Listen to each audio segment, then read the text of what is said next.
Chief Justice John Roberts swears in senators for the third time in American history. Now the new evidence and the Republicans who may join the call for witnesses. Bitter winter blast. Temperatures plunging as that dangerous storm plows across the country, dropping up to 2 feet of snow out west. People stranded by the storm, and now the coast-to-coast alerts. Breaking overnight, a shakeup with the Grammys. Why was the new head of the Recording Academy suspended with just 10 days to go to music's biggest night? ABC News exclusive. The couple who helped save that 11-year-old girl snatched in broad daylight, chasing down the suspected kidnapper. He's blowing through red lights. The high-speed chase all captured on camera, and the couple now joins us live only on GMA this morning. Baby, I'm sorry. And Super Bowl-size comeback. Demi Lovato now set to perform on the biggest stage in the world, along with J-Lo and Shakira, as the Final Four teams battle it out this weekend. Live in Times Square, this is Good Morning America. Good morning, America. I hope you're well this Friday morning. Some good news for Demi Lovato. There's a lot of excitement about this for the Super Bowl. And for Demi, wait till you see what she predicted a decade ago about this very moment. There's something about her that you just cheer for her, pull for her. Yeah. We're going to have more on that. But we got some breaking news to begin with. We have some breaking news. That's right, Robin. We are now learning U.S. troops were injured when Iran launched those missiles on U.S. bases in Iraq. Martha Raddatz is in Washington with the very latest. Good morning to you, Martha. Good morning, Michael. From President Trump on down, the U.S. had said there were no injuries from that Iranian missile strike. Word coming this morning that, in fact, there were. This as Iran's supreme leader is calling the U.S. an arrogant power. Before tens of thousands of chanting Iranians, the country's supreme leader was defiant, claiming Iran's retaliatory missile strikes on the U.S.-backed military bases in Iraq dealt a blow to America's image as a global superpower. And this morning, we are learning that U.S. military were, in fact, injured in the attack. This after President Trump and military leaders initially claiming the attack caused no injuries and only minimal damage. I'm pleased to inform you the American people should be extremely grateful and happy. No Americans were harmed in last night's attack by the Iranian regime. We suffered no casualties. We now know 11 U.S. service members have been evacuated from Iraq to medical facilities in Germany and Kuwait because of worsening symptoms due to signs of traumatic brain injury and concussion. The military saying in a statement that while no U.S. service members were killed in the January 8th Iranian attack on Al-Assad Air Base, several were treated for concussion symptoms from the blast and are still being assessed. As a standard procedure, all personnel in the vicinity of a blast are screened for traumatic brain injury and, if deemed appropriate, are transported to a higher level of care. Most of the forces had been in a bunker during the attack after early warning systems alerted the U.S. to the incoming missiles, but one of the housing units was obliterated, although no one was believed to be there during the attack.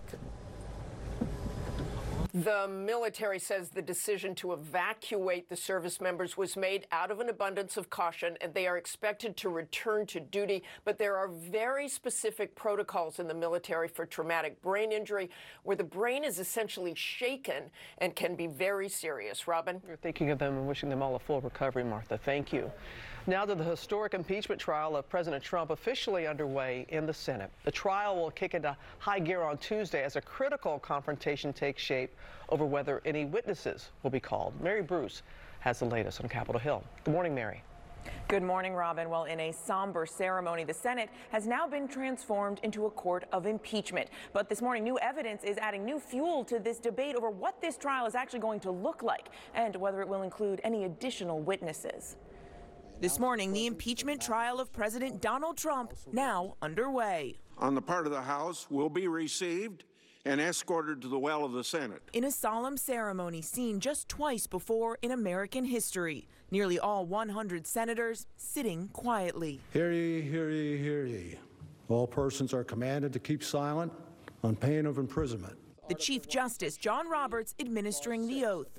Do you solemnly swear that in all things appertaining to the trial of the impeachment of Donald John Trump, President of the United States, now pending, you will do impartial justice according to the Constitution and laws, so help you God? One by one, every senator signing that pledge. Starting next week, like jurors, they will review the evidence and consider the charges that President Trump abused his office and obstructed Congress. Donald J. Trump, President of the United States, is impeached for high crimes and misdemeanors. Still unknown if Democrats can muster enough support to call additional witnesses. Several Republicans now say they are interested in hearing new testimony. Republican Senator Susan Collins saying, I tend to believe having additional information would be helpful. It is likely that I would support a motion to call witnesses. Democrats also want to introduce new evidence, like the explosive allegations from Lev Parnas, an associate of the president's personal attorney, Rudy Giuliani. Parnas says the two worked together to pressure Ukraine to investigate Joe Biden, and that the president knew about all of it. It was all about 2020 to make sure he had another 4 years. That was the way everybody viewed it. Yesterday in the Oval Office, the president insisted he doesn't know Parnas. I don't know him. Perhaps he's a fine man. Perhaps he's not. I know nothing about him. But this video released by Parnas' attorney shows the two men together at Mar-a-Lago in 2016. The president insists he did nothing wrong, and Republicans have argued Trump committed no crime. But a new report from a nonpartisan government watchdog says that's not the case. They concluded that the White House did break the law by withholding military aid from Ukraine, writing faithful execution of the law does not permit the president to substitute his own policy priorities for those that Congress has enacted into law. Now, Democrats say that watchdog report only boosts their case and their calls for new witnesses and additional evidence.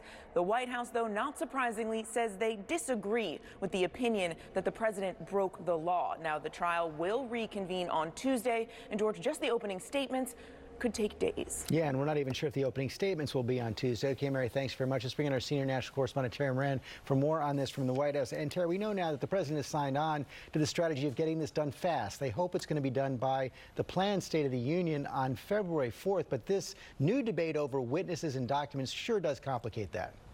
It does, and it has made this White House facing the prospect of a trial in just a few days still up in the air on strategy. The president has said, as you point out, he wants a quick dismissal, the speediest impeachment trial in history. Bill Clinton's lasting just over a month. Andrew Johnson's almost 2 months. He's moving for a dismissal, and he's looking at this politically. When he was in the Oval Office yesterday, you could see in front of him the map of the 2016 election and county by county where things are. So he's got a sense of where it is going, and he's going to decide his strategy. Does he want witnesses? Does he want to call executive privilege over witnesses from the administration? It is still very much up in the air here. It sure is. And, of course, unlike Bill Clinton, he's running for re-election this year. But we still don't have many details on even the president's legal team. You know, that's amazing. Here's a major trial for his presidency coming up. And we don't know who his lawyers are going to be. We know in general right now we expect the White House counsel, Pat Cipollone, to lead the team. Jay Sekulow, who is the president's outside lawyer, frequently seen on television, to be part of it. Maybe Alan Dershowitz as well. But all that still remains up in the air. George? Okay, Tim Moran, thanks very much. Michael? All right, George, we're going to go to the weather. And that dangerous storm moving across the country, bringing heavy snow to the west. It is now targeting the Midwest and Northeast. Marcus Moore has the latest. Overnight, devastating winter winds, more than 60 miles per hour, whipping up whiteout conditions, shutting down highways, sidelining cars. In California, snowfall blanketing roadways, low visibility and icy conditions bringing morning commutes to a halt, even stalling rows of trucks. Heavy wet snow downing power lines, causing outages. Some residents in Washington stuck in freezing temperatures without power as officials battle high winds in an effort to restore the grid. You know, all night putting wire up and fixing poles, and then we come back to energize it, and trees have come back down through it again. Trees also shutting down highways. These residents stocking up on supplies. This is the worst power outage I've ever seen. But it is not just the snow. Other parts of the country experiencing heavy rain, icy roads, and dangerous floods. In San Francisco, heavy rain fueling the endless stream of water pouring onto a home's driveway, extending into the street. You can go whitewater rafting in the middle of a rainstorm. And in Dallas, drivers splashing through flooded streets, some vehicles stalling, stranding drivers. Here in Salt Lake City this morning, they are watching the storm very closely and preparing. You can see several inches of snow have already fallen here, and what they're most concerned about is the timing of the rapid snowfall and those gusty winds happening during the morning commute. And this storm, Michael, expected to wreak havoc across the country. Oh, no doubt with that, Marcus. Thank you so much. We're going to get to the timing and track of the storm from Rob, who is here with that. Good morning, Rob. Hey, good morning, Michael. I mean, look at the size of this thing. Advisories up from New England all the way down to Southern California, including blizzard warnings for parts of the upper Midwest. So let's time it out. We're seeing some freezing rain and some snow across parts of Omaha to Kansas City into Chicago and Minneapolis through the evening rush. Minneapolis could see 6 to 9 inches of snow. Detroit's going to see significant snow with this, but the rain snow line kind of waffling as it gets into the Northeast. Tomorrow, winter weather advisories out for Manhattan. Could see 1 to 3, maybe 4 inches of snow before it kind of turns over to rain. Either way you slice it, it's going to be dangerous conditions here over the next 48 hours. The only saving grace, Robin, it is a fast mover. That's good. All right, Rob, thank you. Now to that breaking news overnight. New trouble for the Grammys. Less than 2 weeks before music's biggest night, the head of the Recording Academy placed on leave, facing a misconduct allegation. Kaylee Hartung is here with that story for us. Good morning, Kaylee. Yeah, good morning, Robin. When Deb Dugan was named head of the Recording Academy, the move was applauded. But less than 6 months later, the first woman to hold that job is now under investigation. With 10 days to go until Grammy night, a major shakeup overnight inside the Recording Academy. The group's president and CEO, Deborah Dugan, the first woman to hold the job, now placed on administrative leave over an allegation of misconduct by a senior female member of the team. The Recording Academy telling ABC News the Board of Trustees has also retained 2 independent third-party investigators to conduct independent investigations of the allegations. Dugan's role as head of the Academy only went into effect 5 months ago, and the nature of the allegation remains unclear. The news stunning many inside the industry, including Variety's Jim Aswad, who recently interviewed her. I spoke to her for an hour 10 days ago. There was no question she was going to make big changes there. She wasn't making them yet. She hadn't said exactly what they were. Alicia Keys is hosting music's biggest night on January 26th, with the Jonas Brothers, Lizzo, Ariana Grande, and Aerosmith slated to perform. Her sidelining as the first female president and CEO, coming after the organization's Diversity and Inclusion Task Force released a report in December that concluded the music industry lacked diversity. The report pointing to 2 committees that were 70% male. My surmise, and that of some other people I've spoken with, is that this is basically a coup. That Deborah Dugan came in with a style very different from the one of her predecessor, Neil Portnow, who was much more political. Dugan was brought into this role with an array of experience in the industry in hopes of driving the organization's vision to the next level. Now, with all eyes on the Recording Academy in the lead up to music's biggest night, swift answers are going to be needed. So. Thank you, Kaylee.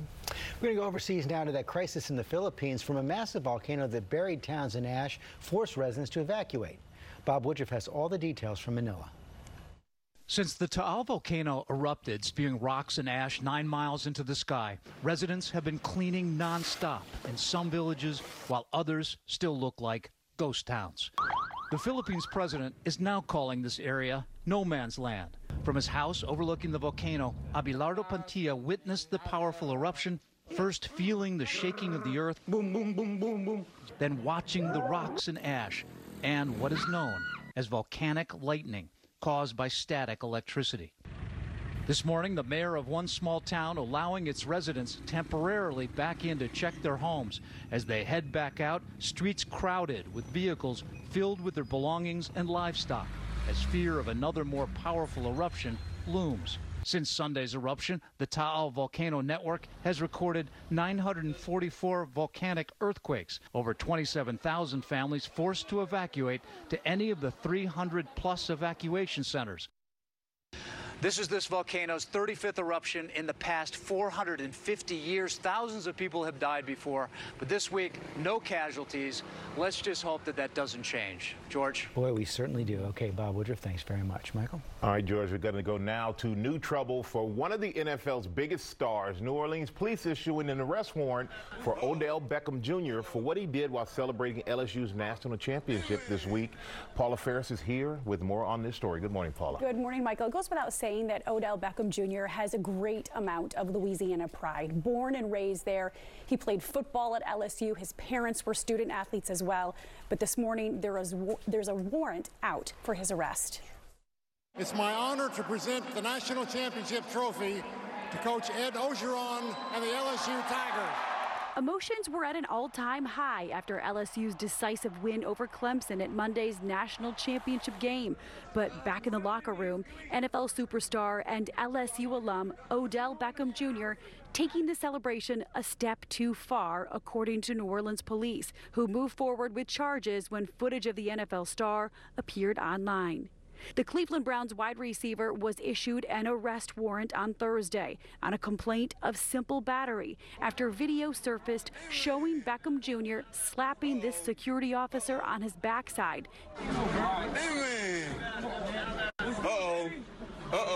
Then appearing to mock him, all while celebrating in the locker room. The officer was apparently asking players to extinguish their cigars, which are not permitted inside the stadium. The Browns putting out a statement saying, "We are aware of the incident and have been in touch with Odell and his representatives. They are cooperating with the proper authorities." Beckham Jr. also coming under fire for a separate incident immediately following the game. Seen on camera handing cash to LSU players, a move drawing attention from the NCAA and SEC. LSU initially believed the bills were fake, but later issued a statement saying, "We are working with our student athletes, the NCAA, and the SEC in order to rectify the situation." When asked if the money was real, which would be an NCAA violation, Heisman Trophy winner and LSU quarterback Joe Burrow telling Barstool Sports Podcast this. Did Odell give you money? Yeah, I'm not a student athlete anymore, so I can say yeah. Wow, well, simple battery charges carry a maximum $1,000 fine, 6 months in jail. As of this morning, Beckham has not surrendered nor been arrested by authorities, but his reps, as you heard, are telling the Browns that they are cooperating. It's one thing to smack the officer, but it's another to hand out money to these athletes because it jeopardizes their amateur status. Exactly, and even the thing with the police officer, it seems like they need to get in the room and Odell need to apologize. I don't think this is an arrest warrant type of situation. That'd probably go a long way. Yeah, go a long way to say I'm sorry. Be a good start. Thank you, Paula. Got a lot of other stories we're following this morning, including we're going to hear from the couple who helped save the little girl snatched on her way home from school. The whole chase was caught on camera, and they're going to join us live. And an ABC News exclusive with the family, the man whose wife poisoned him with eye drops. But first, let's go back to Rob. You felt it this morning, didn't you? Big changes. Here comes the Arctic air after 70 this weekend. Temperatures feeling like -1 in Boston today, -20 in Burlington. That's certainly enough, at least, for things to start as snow. Going to be a mix of ice and snow from Kansas City to Chicago. Just take it easy over the next 2 days if you have to travel anywhere through these areas. Time now for your weekend getaways, brought to you by Liberty Mutual Insurance. And Doug.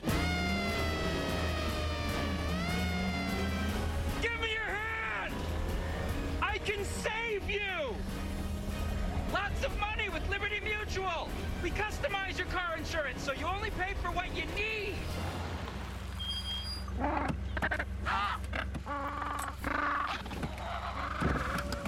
Only pay for what you need. Liberty, liberty, liberty, liberty. Beautiful looking outside today, but boy, is it going to be cold. A drastic difference than the past several days. Temperatures this afternoon will get into the upper 30s. It's windy now, but the winds will diminish this afternoon.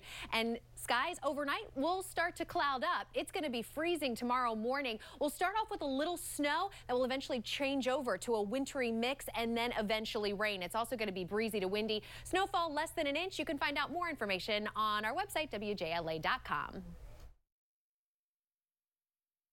Oh, it's a happy Friday, especially for that young woman. Oh, I told you so, Mama. Told you so. I'm going to be on TV. We'll be back.